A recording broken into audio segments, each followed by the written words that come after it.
Nagaa maatiiwwan Abdii Fiiziks Akaadaamii akkam jirtu nagaa keessanii fayyaa keessanii ani nagaa kiyya barnoonni akkamii akka gaariitti deemaa akka jiru abdiin qaba. Egaa har'a immoo fiiziksii kutaa 10 boqonnaa 5ffaa kutaa 3ffaa qabadee isiniif dhiyaateera jechuudha. Kutaa har'aa keessatti egaa kan ilaallu the first one is magnetic force between two parallel current carrying conductors. Egaa humna magneetawaa shiboowwan wal tarree karantii dabarsan yookiin immoo karantii baataa jiran gidduu jiru kan ilaallu ta'a jechuudha. Akkasumas hojiirra oolmaa magnetismiin ilaalla jechuudha. Yookiin immoo jireenya qabatamaa keessatti magnetismiin maaliif nu barbaachisa yookiin immoo callisneetuma baranna kan jedhu kan ilaallu ta'a jechuudha. Egaa isinis chaanaal kanaaf keessumaa yoo taatan subscribe gochuudhaan maatii ta'a. Maatii yoo taatan immoo deeggarsa keessan baratamaa viidiyoowwan like share gochuudhaan hiriyoota keessanii fi barattoota Oromiyaa guutuu bira akka dhaqqabuuf gahee keessan baadhaa. Akkasumas anaan illee na jajjabeessaa. Amma kallattumaan qabiyyee har'aatti kan seennu ta'a jechuudha. Ahaa sanaan dura torbee darbe gaafii hirmaachisaa tokko qabna ture jechuudha. Egaa gaafii hirmaachisaa san keessatti hirmaadhaa isinii jedheen ture. Baay'een keessan akka hirmaattan abdiin qaba. Egaa gaafii san deebisneet qabiyyeettaan nutti dabarra jechuudha. Gaafichi maal ture? Prove that 1 Tesla is equals to 1 Newton second per Coulomb meter and also equals to 1 Newton per ampere meter kan jedhu. Kun lamaan yookiin immoo yuunitoonni kun Teslaan yuunitoota kana lamaaniin 1 Newton second per Coulomb meter fi 1 Newton per ampere metriidhaan wal qixa ta'uu mirkaneessaa kan jedhu ture jechuudha. Egaa akka mirkaneessitan abdiin qaba. Egaa akkuma beektan definitionii magnetic field chaarjii socho'aa jiru tokko irratti dalagaa yeroo darbe ilaallee ture jechuudha. Egaa humni sababa external magnetic fieldiidhaan chaarjii socho'aa jiru tokko irratti dalagaa isa kanaan argama jechuudha. F is equal to Q V Q amma chaarjii sanaa V speedii chaarjii sanaa B'n magnetic field alarraan irratti dalagaa usaniiti jechuudha. Egaa isuma kana maalitti jijjiirrachuudha jechuudha? Magnetic field yommuu jijjiiran B is equal to F over QV ta'a jechuudha. Sanaan booda yuunitoota isaanii bakka buufachuudha jechuudha. Magnetic fieldiin Teslaadhaan safarama, forcein Newtoniidhaani, chargein Coulombiidhaani, velocity'n meter per secondiidhaani jechuudha. Egaa Newton per centimeter jechuun miti kun Coulomb meter per second jechuun secondiin tuni gubbaatti ba'uu ni dandeessi jechuudha. Yeroo sana maal ta'a jechuudha? Newton second per Coulomb metrii ta'a jechuudha. Kana jechuun 1 Tesla is equals to 1 Newton second per Coulomb metrii ta'uu isaa maal goone jechuudha? Kunoo mirkaneessinee jirra jechuudha. Inni itti aanu immoo 1 Tesla is equals to 1 Newton per ampere metriidhaan wal qixa ta'uu mirkaneessaa nuun jedha jechuudha. Egaa kanas maalirraa arganna jechuudha? Egaa humni shiboo karantii dabarsaa jiru tokko irratti dirree magneetii biraatiin dalagaa'u tokko kanaan akka argamu yeroo darbe ilaallee ture jechuudha. F is equals to ILB. I is the current flowing through the wire or the conductor. L is length of the wire. B is magnetic field comes from external or from another magnet. So kanarraa ka'uudhaan B'dhaaf maal gochuu dandeenya? Drive gochuu dandeenya. B is equals to F over IL jechuu ni dandeenya jechuudha. Sen yuunitoota isaanii bakka buusudha. B'n Teslaadhaan safarama, forcein Newtoniidhaan safarama, karantiin ampeeriidhaan safarama, lengziin meetiraan safarama jechuudha. Kanaafuu 1 Tesla is equals to 1 Newton per ampere times metrii ta'uu isaa asitti mirkaneessinee jira jechuudha. Kunoo gaaffilee lamaanuu deebisnee jira jechuudha. Amma kallattumaan qabiyyee keenya har'aa kan jalqabnu ta'a jechuudha. 5.7 magnetic force between two parallel current carrying conductors. Egaa humna magneetawaa shiboowwan wal tarree ta'an lama gidduu jiran. Egaa shiboowwan kun appilikeeshinii garaagaraa keessatti hojiirra oolu jechuudha. Shiboowwan kana ni arganna jechuudha. Qabatamaan wantoota garaagaraa keessatti isa gara fuulduratti bal'inaan kan ilaaltan ta'a jechuudha. When two wires carrying a current are placed parallel to each other, their magnetic fields will interact, resulting in force acting between the wires. Egaa shiboowwan karantii baatan lama wal bira yoo ta'an, wal tarreedhaan yoo wal bira ta'an yookiin wal cinaa yoo ta'an maal uumu jechuudha? Magnetic field uumu jechuudha lamaan isaanii. Magnetic field isaan walirratti dalageessan kun immoo yookiin immoo dhiibban magnetic fieldota isaanii uumamu kun maal uuma? Humna uuma jechuudha. Egaa magnetic fieldiin jira jechuun humni magneetawaa jira jechuudha. Humnoota kana jechuudha waayiroota kana gidduu. Egaa kallattiin karantii wal fakkaataa ta'uu danda'a, adda adda ta'uu danda'a. Isa fuulduratti ni ilaalla jechuudha. The magnitude of the force acting on each wire is equal, but the directions are opposite. Egaa hammi shiboowwan kun lamaan humna walirratti dalageessan wal qixa jechuudha. Kana jechuun maal jechuudha? Hammi humnaa shiboon tokkoffaan shiboo lammaffaa irratti dalageessuu fi shiboon lammaffaan shiboo tokkoffaa irratti dalageessu wal qixa ta'a. Garuu kallattiin isaanii yeroo hunda faallaa ta'a jechuudha. Kallattiin karantii wal fakkaataa isaa ta'u, faallaa isaa ta'u hammi humnaa isaan walitti dargeessan yeroo hunda wal qixa jechuudha. Yookiin immoo kana seera sochii Niwuutan sadaffaa irraa action forcein fi reaction forcein wal qixaa fi kallattiidhaan faallaa akka ta'e yaadachuu qabdu jechuudha. So humnoonni kun lamaan hamma wal qixa kallattiidhaan garuu faallaa ta'u jechuudha. Karantiin walaa caalusi wal qixa isaa ta'usi kuni hin jijjiiramu jechuudha. This is true even if the conductors carry currents of different magnitudes. Egaa kuni kondaaktaroonni lamaan yookiin shiboowwan lamaan hamma karantii garagaraa kuni 10 kun 5 ampeerii yoo qabaatan illee kun dhugaadha jechuudha. Hammi humni isaa walitti dargeessan yeroo hunda dhaabbataadha. Wal qixa kallattiin isaanii garuu yeroo hunda waliif faallaadha jechuudha.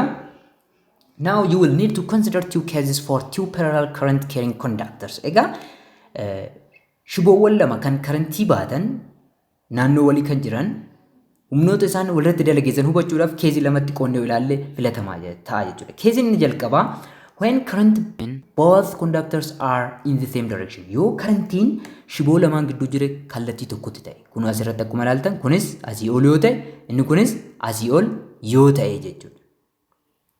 Kunis asii ol kunis asii ol yoo ta'e maaltu akka uumamu kan ilaallu ta'a jechuudha. You have two parallel current carrying conductors separated by a particular distance d such that one of the conductors is carrying a current I1 and the other is carrying I2 which are in the same direction. Egaa as keessatti maal qabna jechuudha. Shiboowwan kun lamaan fageenya d walirraa fagaatanii argamu jechuudha. Seentarii isaaniirraa fageenya d yookiin immoo r jechuu ni dandeenya rakkoo hin qabu. Shiboon jalqabaa karantii jalqabaa keessa yaa'aa jira. Shiboo lammaffaa keessa karantii lammaffaan keessa yaa'aa jira jechuudha. Two forces are acting towards each other or they are attractive. Egaa humnoonni kun lamaan humni shiboon lammaffaan shiboo tokkoffaatti dalageessu garanatti harkisa. Humni shiboon tokkoffaan shiboo lammaffaatti dalageessu immoo garanatti harkisa jechuudha. Kanaafuu humna wal harkisaa ta'a jechuudha. Shiboowwan kun lamaan kan walitti dalageessan humna wal harkisaa ta'a jechuudha. Magnetic field created by I1 around the first conductor. Egaa kun akkamitti akka ta'e hubachaa deemna jechuudha. Egaa magnetic fieldiin shiboo jalqabaatiin naannoo isaatti uumamu maal ta'a jechuudha.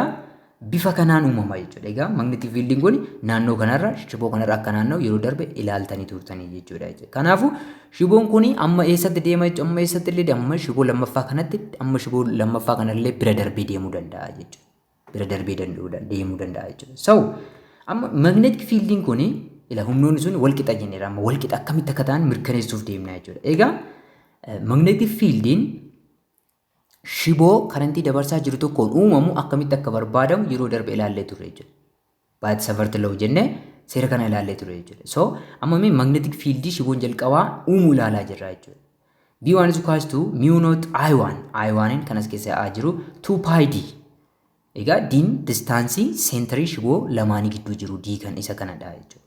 Isa kanaan arganna jechuudha. Okay, amma kaayyoon keenya maalidha? Humna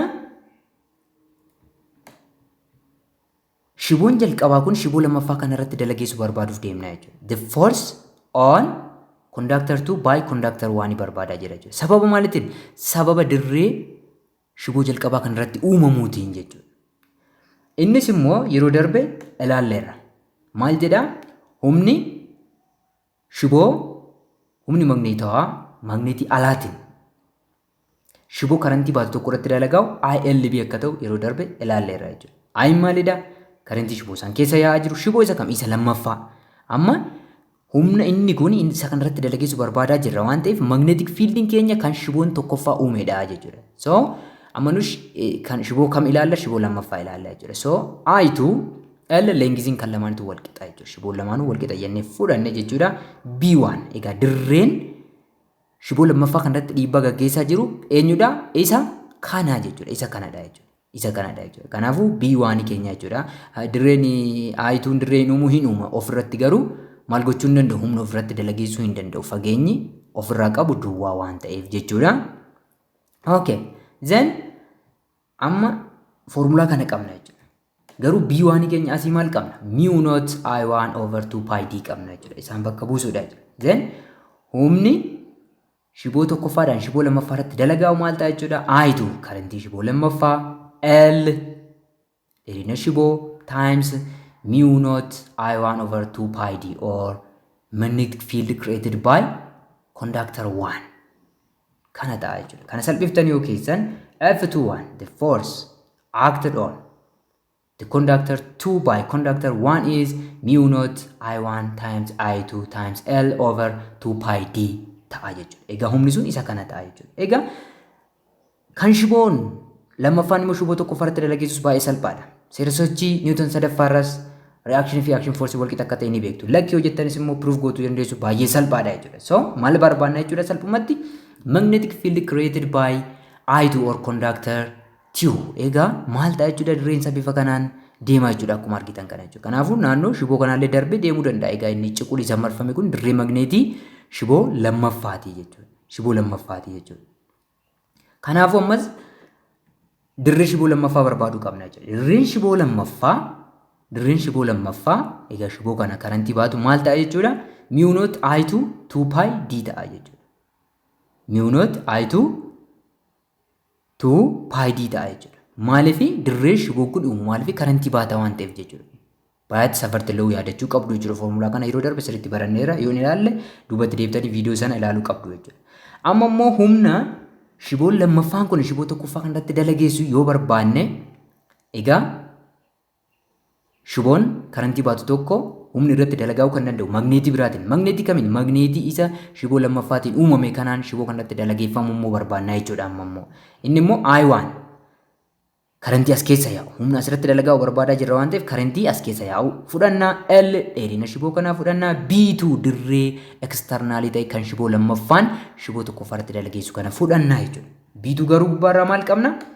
Mu naught I2 2 pi D qabna jechuudha. Isa kana yommuu bakka buusnu I1 L times mu naught I2 over 2 pi D arganna jechuudha. Sanaan booda dhumarratti maal argattu jechuudha? Mu naught I1 I2 L over 2 pi D. Kanaaf jechuudha humnoonni lamaan maal jenne?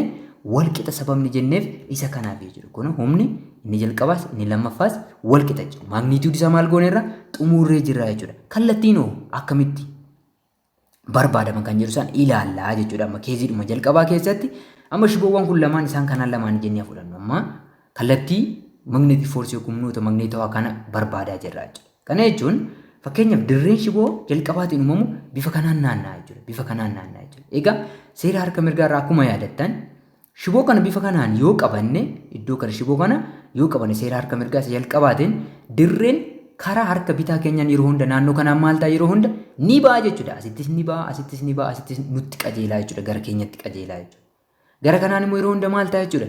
Ni seenaa jechuudha. Gara keessaatti seenaa jechuudha. Kanaafuu shiboo kana biras yommuu ga'u dirreen shiboon kun maal ta'a jechuudha? Kallattiinsaa nurraa garamti ta'a? Gara faallaa ta'a yookiin immoo ni seenaa jechuudha. Egaa kallattii kana yeroo hunda maal ta'a ni ba'a asiin yeroo hunda ni seena jechuudha. Kanaafuu asittis ni seena, asittis ni seena, asittis ni seena. Gara kanaan immoo gara hundaanuu gara harka bitaatiin maal ta'a? Ni ba'a nutti qajeela jechuudha. Quba keenya yoo fayyadamne gara keenyatti agarsiisa jechuudha. Gara kanaan garuu amma shiboo kanas haa ta'u bira isa darbu gara sitti nurraa qajeela yookiin immoo into peejii ta'a jechuudha.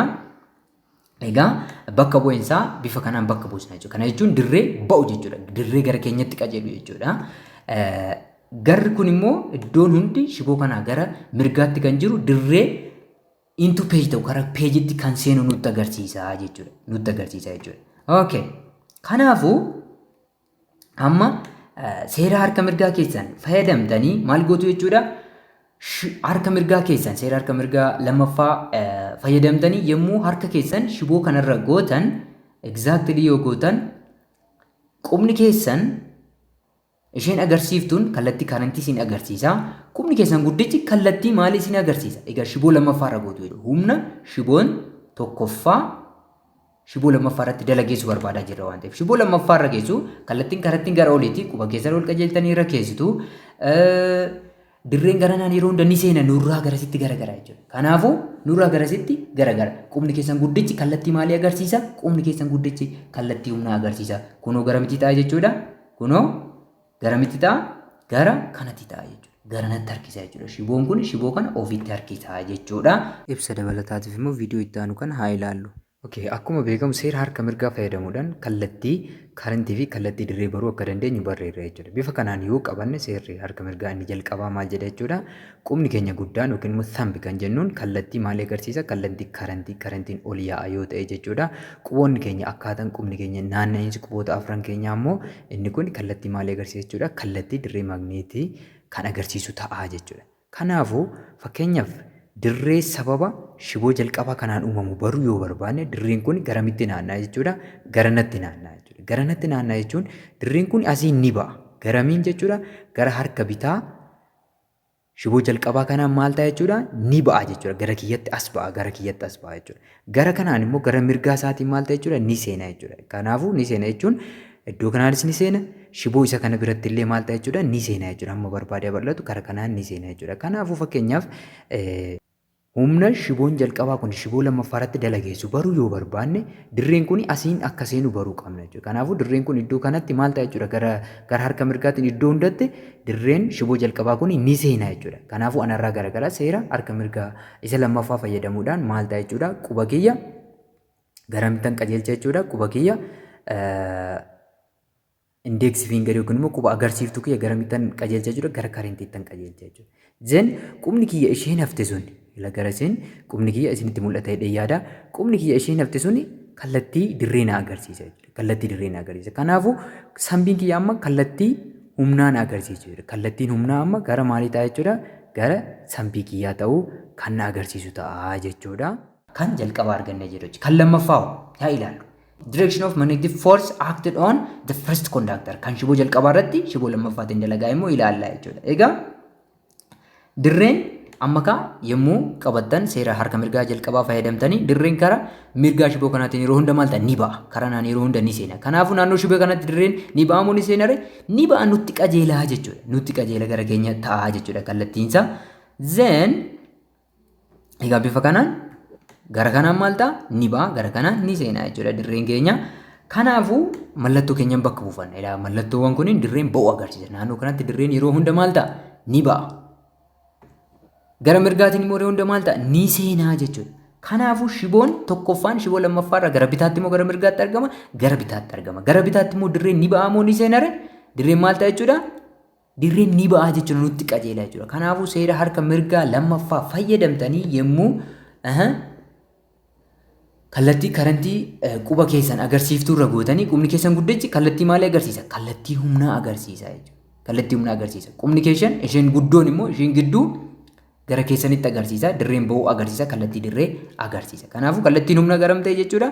Gara maalitti qajeele? Gara aayituu yookiin immoo gara shiboo lammaffaa sanitti qajeele jechuudha. Ofitti harkisa jechuudha. Kana jechuun humnoonni kun lamaan asumatti lamaan isaanii samaraayizoo goon F12 fi F21 kun wal harkisuu jechuudha. Tokko tokko harkisaa jechuudha. Yommuu walitti dargeessan kallattiis xumurre hamma isaanis xumurre jira jechuudha. Ibsa dabalataatiif immoo viidiyoo itti aanu kana haa ilaallu. Okay. Humna immoo shiboon lammaffaa kun shiboo jalqabaa kanarratti dalageessu baruu yoo barbaanne maal goona jechuudha. Egaa dirreen kun dirreen shiboo lammaffaa kanaan uumamu maalidha jechuudha? Bifa kanaan barra jechuudha. Kanaafuu gara bitaatiin ammas ni ba'a. Gara mirgaatiin immoo maal ta'a jechuudha? Dirreen iddoo hundatti ni seenaa jechuudha. Kanaafuu gara kanaan shiboo kana bira hamma ga'utti gara harka bitaatiin dirreen shiboo lammaffaa kun garamitti ba'a jechuudha? Ni ba'a gara kiyyatti qajeelaa jechuudha. Kanaafuu seera harka mirgaa isa lammaffaa fayyadamuudhaan humna shiboon lammaffaa shiboo tokkoffaa irratti dalageessu baruu yoo barbaanne indeeksi fiingarii keenya kallattii isaa yoo baruu barbaanne indeeksi fiingarii keenya maalirra keenya jechuudha? Indeeksi fiingarii keenya bifa kanaan kallattii karantiirra keenya jechuudha. Zen qubni kiyyaa yaas inni guddaan garamitti agarsiisa? Qubni kiyya inni guddaan kananatti qajeelaa jiru kun dirree agarsiisa jechuudha. Dirreen iddoo kanatti maal ni ba'a waan ta'eef. Kallattiin humnaa sambiin kiyya ammas garamitti garagara jechuudha? Gara shiboo isa lammaffaatti garagaree kan taa'u ta'a jechuudha. Great. Okay. So, maal generalize gochuu dandeenya jechuudha asirra? If the current in the two conductors placed parallel are in the same direction, the force acting on them will be experienced as attractive. Egaa shiboowwan karantii dabarsaa jiran lama wal tareedhaan yoo wal bira taa'an bifa kanaan jechuudha. Kallattiin karantii isaanii wal fakkaataa yoo ta'e humni gidduu isaaniitti uumamu humna wal harkisuu ta'a jechuudha. Keezii lammaffaatti dabarru jechuudha. Keezii lammaffaan immoo when current in the two conductors are in opposite direction. Karantiin kallattii wal fakkaataa yoo ta'e maal takka uumamu ilaallee jirra jechuudha. Amma immoo karantiin faallaa yoo ta'e maal takka uumamu kan ilaallu ta'a jechuudha. Okay. You have two parallel current carrying conductor. Egaa shiboowwan karantii baatan lama qabna jechuudha. Separated by a particular distance R or D doesn't matter. These are jechuu dandeessu. Such that one of the conductors is carrying a current I1 and the other is carrying I2 but in opposite direction. Egaa bifa kanaan lachuu isaaniitu karantii baatu. I1 Garuu kallattiin isaanii faalladha. Fageenyi gidduu isaanii jiru diidha jechuudha. Diidhaan hojjennu. Arras jechuu dandeessu doesn't matter. So kallattiin kun olii kun immoo maalidha? Gadi jechuudha. Then humni isaan gidduu jiru kuni maal akka ta'u ilaallaa jechuudha. In this case two forces are acting opposite to each other. Keezii kana keessatti immoo humnoonni kunniin faallaa walii ta'u yookiin immoo wal dhiibuu jechuudha. Akkamitti kan jedhu sana maal goona jechuudha? Ni ilaalla jechuudha. Ni ilaalla jechuudha. Okay. Egaa sila yemmuu ilaallu seera harka mirgaa isa jalqaba fayyadamnee kallattii dirree kanaa bifa kanaan kaafna jechuudha. Egaa yemmuu karantiin ol qajeelu garanaan ni ba'a, garanaan immoo yeroo hunda ni seena jechuudha. Kanaafuu shiboo lammaffaa kana biratti dirreen shiboon jalqabaa uumu kun maal ta'a? Ni seenaa jechuudha. Then gara kanaan dirreen maal ta'a? Out of page ta'a. Ni ba'a jechuudha nutti qajeela. Gara harka mirgaatiin immoo kan dirreen karantiin jalqabaa uumu kun maal ta'a? Ni seena into page ta'a jechuudha. Into page ta'a jechuudha. So amma nuyi humna shiboo tokkoffaadhaan shiboo lammaffaa irratti dalagaa barbaadaa jirra waan ta'eef amma shiboo kana qabannaa jechuudha dhufneeti. Shiboo kana yommuu qabannu karantiin keenya gadi qajeela jechuudha. Karantiin keenya gadi qajeela jechuudha. Kanaafuu quba keenya agarsiistuu yookiin immoo index finger kan jedhan sana kallattii karantiitti qajeelchina jechuudha. Seera harka mirgaa isa lammaffaa fayyadamna jechuudha. Sambiin keenya garamitti agarsiisuu qaba? Gara kallattii humnaatti. Qubni keenya inni guddichi immoo kallattii dirreetti agarsiisuu qaba. Kanaafuu dirreen asitti ni seena moo ni ba'a? Ni seena into page ta'a nurraa garagala jechuudha. Nurraa garagala jechuun isa kana gadi garagalchina. Dirreen bifa kanaan nurraa garagara. Kallattiin humnaa garamitti ta'a jechuudha? Gara mirgaatti ta'a jechuudha. Bifa kanaan garamitti ta'a? Gara mirgaatti kan ta'u nu agarsiisa jechuudha. Ibsa dabalataatiif immoo viidiyoo itti aanu kana haa ilaallu. Tole amma immoo kallattiin humnaa yoo karantiin waliif faallaa ta'e akkam akka ta'u ilaallaa jechuudha. Kanaafuu mee shiboon kun jalqaba kallattiin karantii isaa ol haa ta'u, inni kun immoo kallattiin karantii isaa bifa kanaan gadi haa ta'u jechuudha. Kanaafuu amma mee dirree shiboo jalqabaatiin uumamu ilaalla. Dirreen kun bifa kanaan naanna'a. Gara bitaatiin ammas maal ta'a yeroo hunda ni ba'a jechuudha. Asiin yeroo hunda ni gala jechuudha. Kanaafuu humna shiboon jalqabaa kun shiboo lammaffaa kanarratti dalageessu baruu barbaanne dirreen iddoo kanaan maal ta'a yeroo hunda ni gala jechuudha. Ni gala. Kanaafuu kallattii shiboon keenya irraa kallattiin karantii keenya gara gadiiti jechuudha. Zen quba keenya amma indeeksii fingarii keenya garam goona jechuudha. Indeeksii fingarii keenya gara gadiitti garagalchina jechuudha. Garuu gara gadiitti yommuu garagalchinu dirreen maal jenneera? Asiin yeroo hunda ni seenaa jenneera. Kana jechuun asii acheen irraa garagara jechuudha. Egaa karantiin gadi jenneera. Qubni kiyya kun kallattii humna agarsiisa. Humni garamtii ta'e amma gara mirgaatti ta'e jechuudha. Dirreen garamitti? Isheen kun kallattii dirree taate jechuudha. Egaa kallattiin dirree anarraa achi garagalaa jechuudha. Okay, humni immoo shiboon lammaffaan shiboo tokkoffaa irratti immoo dalageessu maal akka fakkaatu ilaallaa jechuudha. Egaa isas ilaaluudhaaf kallattii isaa jechuudha. Hammasaa ilaalle irra jechuudha. Hammisaa kan silaatiin wal fakkaataadha. Hammasaa lachuufuu puruuf gootan formulaan jalqaba puruuf goone sun lamaan isaaniitti fumaadha jechuudha. Ni hojjeta isuma sana argattu jechuudha. So amma karantii keessan ilaala. Kallattii isaanii maalidha? Tokko asii oleedha, tokko asii gadiidha jechuudha. So amma shiboo kana seera harka mirgaa isa jalqabaa qabachuudhaan shiboo kana sambii keessan gara kallattii maalitti qajeelchu? Gara karantiitti qajeelchuudhaan yommuu qabattan dirreen keessan maal akka ta'u ni argitu jechuudha. Zeen dirreen keessan bifa kana fakkaata. Amma egaa dirreen keessan gara harka bitaatiin yeroo hunda ni seenaa jechuudha. Gara harka mirgaatiin immoo yeroo hunda maal ta'a? Ni ba'aa jechuudha. Ni ba'aa jechuudha. Gadi qajeela waan ta'eef jechuudha. Kanaafuu eessarraan ba'a? Gara harka mirgaatiin ni ba'a. Eessarraan seenaa? Harka bitaatiin yeroo hunda ni seenaa jechuudha. Kanaafuu gara harka mirgaatiin yeroo hunda out of page ta'a jechuudha. Page irraa maal ta'a? Ni ba'a nutti qajeela gara keenyatti qajeelaa jechuudha. Okay. Gara immoo harka bitaatiin maal ta'a? Yeroo hunda ni seenaa jechuudha. Faallaa kan keenya ta'u yookiin immoo into page ta'a jechuudha. Egaa amma seera harka mirgaa ishee lammaffaa qabattanii shiboon kun gara dirreen seenuun jira jechuudha. Dirreen achi nurraa qajeela. Eessatti? Asitti. Karantiin keenya immoo asiin maal ta'a? Amma shiboon nuyi qabannu shiboo isa jalqabaati jechuudha. Karantiin keenya ol qajeela waan ta'eef karantii keessan kallattii karantiitiin irra keessu jechuudha. Quba keessan ishee indikeetarii yookiin immoo indeeksii fingarii sana jechuudha. Zen qubni keessan inni dirree maagneetii agarsiisu isinirraa garasitti garagala jechuudha. Kanaafuu isinirraa garasitti garagala waan ta'eef sambiin keessan amma garamitti ta'a jechuudha? Gara harka bitaatti ta'a jechuudha. Suni kallattii humnaa keenya nu agarsiisa jechuudha. Egaa hammasaa dura barbaanne lamaaniifuu ni ta'a jechuudha. Kallattiin immoo isa kana fakkaata jechuudha. Egaa kanarraa asumatti yommuu xumurru humnoonni shiboon kun lamaan walitti dalageessan kan kallattiin karantii isaanii faallaa ta'e walii faallaa ta'a jechuudha. Immoo wal dhiibu jechuudha.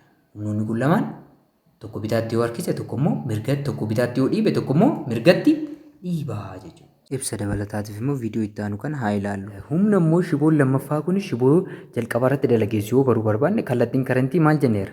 Gadi jenneera jechuudha. Kallattiin karantii gadi erga jennee dirreen yeroo hunda asumarraa akka ilaaltan harki keenya kun garamitti maramaa? Garanatti maramaa jechuudha. So dirreen yeroo hunda asiin ni seena asiin ni ba'a jechuudha. Kanaafuu garanaan gara shiboo kanaatti dirreen maalidha jechuudha? Dirreen shiboon lammaffaan uumu kun yeroo hunda ni seena jechuudha. Ni seena jechuun anarraa achi garagalaa jechuudha. Kanaafuu kallattii karantii shiboo kanaa fudhattu gara kanadha. So quba kamiin keessu jechuudha? Quba keessan indeeksi fingarii keessan keessu jechuudha. Dirreen maal ta'anarraa achinarraa garagara kunoo bifa kanaan jechuudha. Dirreen bifa kanaan garagara tambiin kiyya kallattii humna agarsiisa jechuudha. Kanaafuu humni shiboon tokkoffaan shiboo lammaffaan shiboo tokkoffaa kanarratti dalageessu garamtaa jechuudha? Gara bitaatti ta'a jechuudha. Kun maal nu agarsiisa?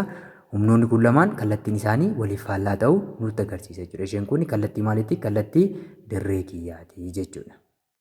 So kanarraa nuyi maal generalize gochuu dandeenya? If the current in the two conductors placed parallel are in the opposite direction, the force acting on them will be experienced as repulsive. Egaa shiboowwan lama wal tarreedhaan wal bira jiraatanii karantii shiboowwan lamaan san keessa jiru kallattii faallaa yoo qabaate humnoonni shiboowwan kun lamaan walirratti dalageessuu danda'an humna wal dhiibuu ta'a jechuudha. Walumaa galatti the force between two parallel current carrying conductors is attractive if the currents are in the same direction. Egaa walumaa galatti yoo shiboon karantii baatu lama kallattiin karantii isaanii wal fakkaataa ta'e shiboowwan lamaan maal ta'u? Wal harkisu jechuudha. Yoo karantiin immoo faallaa ta'e shiboowwan lamaan maal wal godhu? Wal dhiibuu jechuudha. Karantiin wal fakkaataa humna harkisaa, karantii faallaa humna wal dhiibuu uumuu jechuudha. Kallattiin maal fayyadamnee barbaanna jechuudha? Seera harka mirgaa. Egaa seerota harka mirgaa kanarratti of eeggannoo godha. Seerri harka mirgaa inni jalqabaa jira. Akkasuma seerri harka mirgaa inni lammaffaa jira jechuudha. Akkamitti akka fayyadamtan teeknikaalii sirriitti beekuu qabdu jechuudha. The other is applications of magnetism. Inni taan immoo 5.8 hojiirra oolmaa magnetismiiti jechuudha. So magnetism egaa kutaawwan yookiin immoo dameewwan jireenya guyyaa keenya keessatti dameewwan hedduu keessatti hojiirra oola jechuudha. Muraasa isaanii asitti ilaaluuf ni yaalla jechuudha. The first one is in health and medicine. Egaa fayyaa keessatti akkasumas qorichoota garaagaraa keessatti magnetismiin bu'aa maalii qaba kan jedhu ilaalla jechuudha. Magnets are found in some commonly used medical equipment such as magnetic resonance imaging machines. Egaa MRI kan jennuun yookiin immoo magnetic resonance imaging maashina kana keessatti ni argama jechuudha. Egaa MRI'n kun maalidha jechuudha? Magnetic field guddaa generate gochuudhaan qaama namaa keessa detail picture yookiin immoo picture information guutuu ogeessa fayyaa tokkoof kennuu danda'u kan kaasuu danda'udha jechuudha. Egaa raajii baratamaa duraan irra baay'ee fooyya'aa kan ta'ee fi magnetic field qaama namaatti gallakkisiisuudhaan kan suura kaasuu danda'udha jechuudha. Kanaafuu fayyaa keessatti iddoo guddaa meeshaa qabudha jechuudha. Egaa magneetii baay'ee cimaa ta'e of keessaa qaba jechuudha. Very strong thousands of times more powerful than common magnets. Egaa magneetiiwwan nuyi mana yaalii fi wantoota garaagaraa meeshaa elektirooniksii garaagaraa keessatti fayyadamnu irra baay'ee cimina kan qabudha jechuudha. Dirreen magneetii maali? MRI kun jechuudha. Another medical use for magnet is for treating cancer. Egaa kaansarii illee yaaluudhaaf magneetota fayyadamu jechuudha manneen yaalaa garaagaraa keessatti. A doctor injects a magnetically sensitive fluid into the cancer area and uses a powerful magnet to generate heat in the body. Egaa kunis akkamitti ta'uu danda'a jechuudha? Fluidiiwwan dirree magneetawaa uumuu danda'an qaama namaatti gallakkisu jechuudha. Naannoo kaansariin jirutti qaama namaa sanatti gallakkisu. Then dirreen magneetawaa qaama namaa keessa seenu suni ho'a uumuudhaan kaansarii sana ajjeesuu danda'a jechuudha.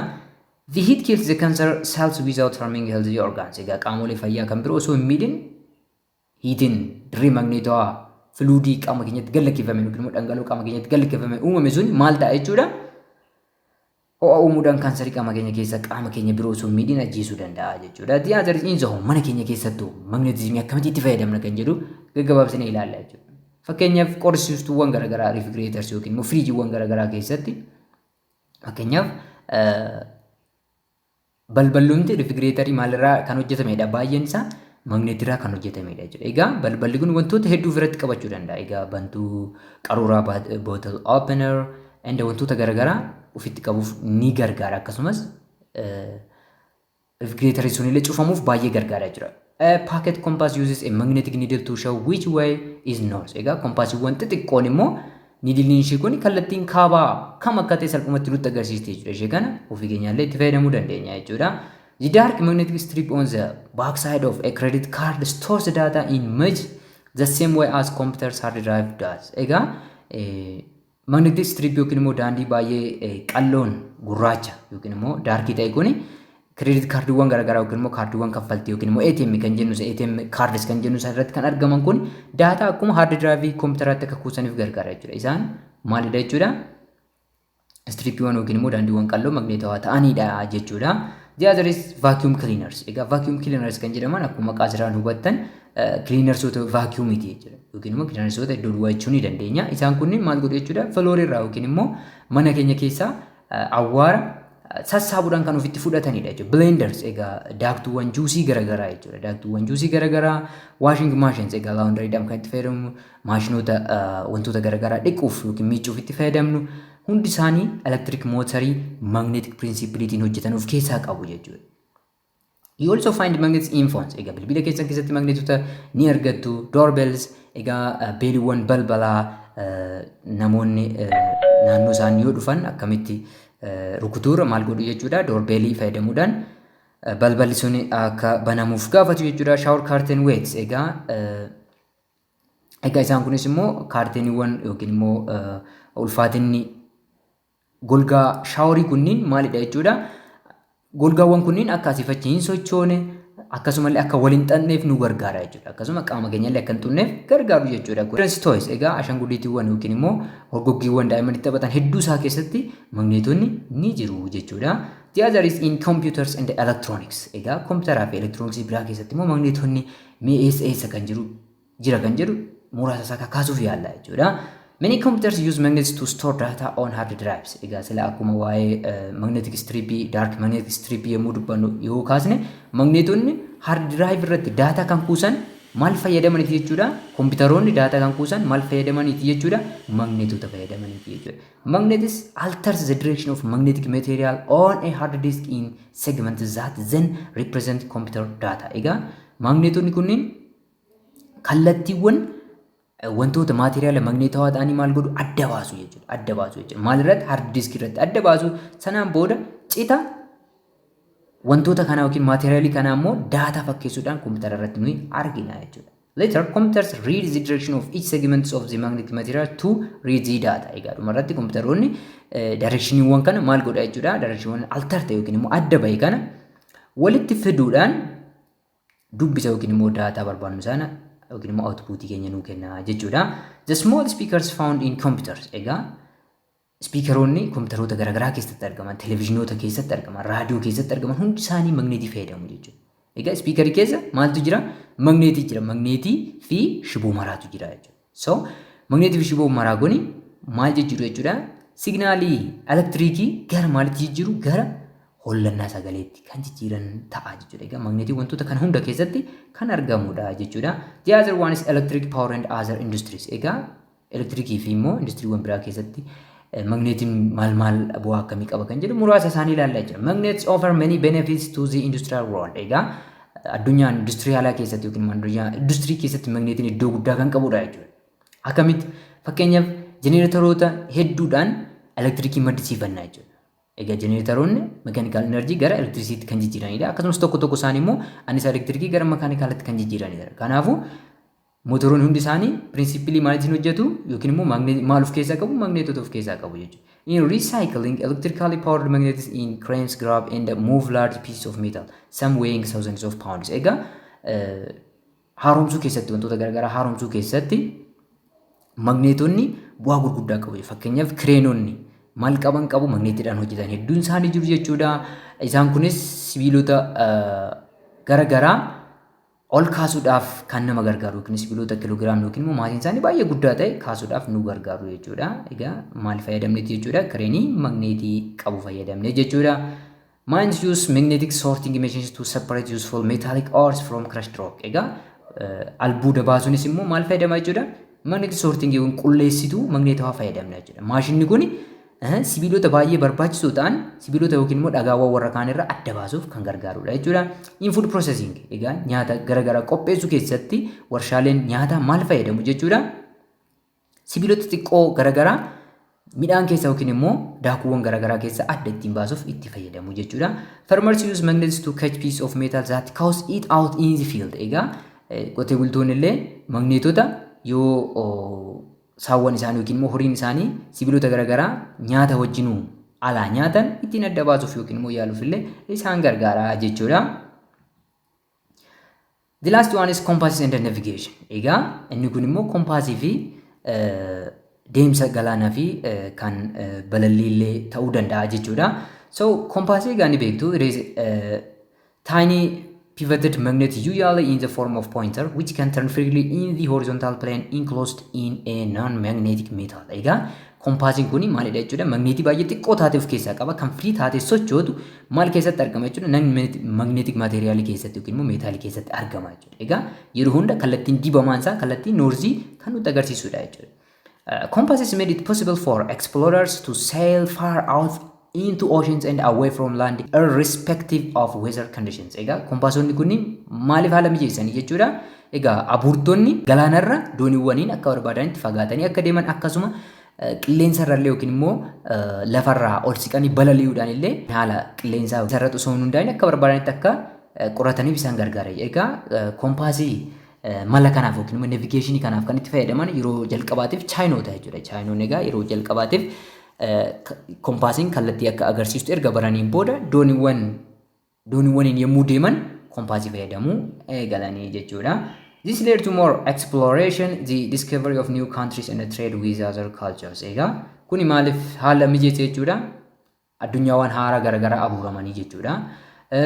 Akkasuma biyyoonni haaraa garaagaraa illee akkasuma daldala waliinii akkasuma aadaa walii baruun illee haala mijataa ta'e jechuudha. Egaa addunyaa amma osoo hamma kana hin ammayyaa'in kompaasiin gahee guddaa taphateera jechuudha. Egaa har'as gaafii hirmaachisaa qabna. Gaafii kana sirriitti irratti hirmaadhaa. Comment box keessatti naa deebisaa. Nu immoo viidiyoo itti aanu irratti jalqaba irratti gaafiilee kana deebisuudhaan gaafiilee itti aananitti kan dabarru ta'a yookiin immoo qabiyyee itti aananitti kan dabarru ta'a jechuudha. The first one is two parallel wires carrying currents in the same direction attract each other. Why?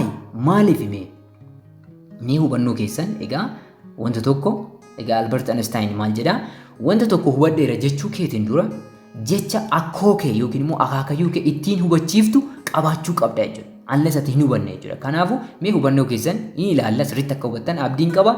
Comment box keessatti immoo deebisaa naaf barreessaa jechuudha. The second one is the force attractive or repulsive between the hot and the neutral lines hang from power poles. Why?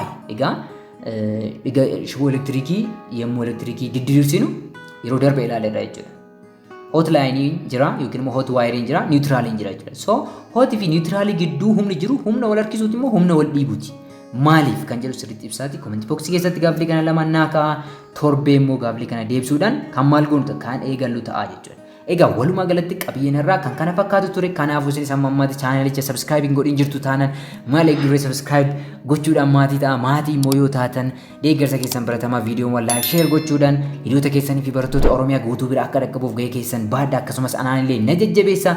Egaa kutaa itti aanutti xumura boqonnaa shanaffaa gilgaalota isaa hunda kan hojjannu ta'a jechuudha. Amma ammaatti waan na wajjin turtaniif baay'ee galatoomaa. Video itti aanutti wal arginutti fayyaa nagaa naaf ta'a. One love.